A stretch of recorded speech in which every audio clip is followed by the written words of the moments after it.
ਬੰਦੇ ਕੀ ਉੱਤੇ ਤਾਂ ਧਰਮਰਾਜ ਦੁਖੀ ਹੈ, ਜਨਾਨੀ ਤੋਂ ਹਰੇਕ ਵਰਗ ਦੁਖੀ ਹੈ। ਉੱਤਰ ਕਿਤੇ ਧਰਮਰਾਜ ਨਾਲ ਉਹਦੀ ਘਰ ਵਾਲੀ ਲੜ ਪਈ ਤੇ ਲੜ ਪਈ ਤੇ ਕਲੇਸ਼ ਵੱਧ ਗਿਆ, ਨਾ ਰੋਟੀ ਨਾ ਪਾਣੀ। ਧਰਮਰਾਜ ਨੂੰ ਭੁੱਖਾ ਸੌਣਾ ਪਿਆ, ਭੁੱਖਾ ਸੌਣਾ ਕਹਿੰਦਾ ਤੇ ਲੜ ਪਿਆ ਤੇ ਧਰਮਰਾਜ ਨੂੰ ਚੜਿਆ ਗੁੱਸਾ।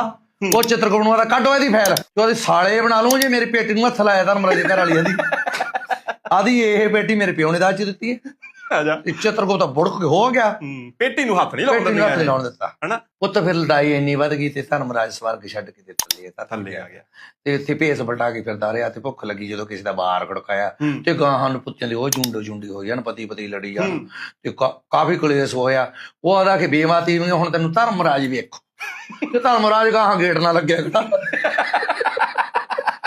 ਧਰਮਰਾਜ ਬਾਹਰ ਖੜਾ ਹੀ ਆਕੀ ਹੋਏ ਕਹਿੰਦਾ ਇਹਦੀ ਭੈਣ ਨੂੰ ਉੱਤੇ ਛੱਡ ਕੇ ਇਹਨਾਂ ਨੂੰ ਕੋਈ ਨੀ ਵੇਂਦਾ, ਇਹਨਾਂ ਨੂੰ ਮੱਥਾ ਟੇਕ ਦਿਆ ਕਰੋ ਜੇ ਲੜਾਈ ਤੋਂ ਬਚਣਾ।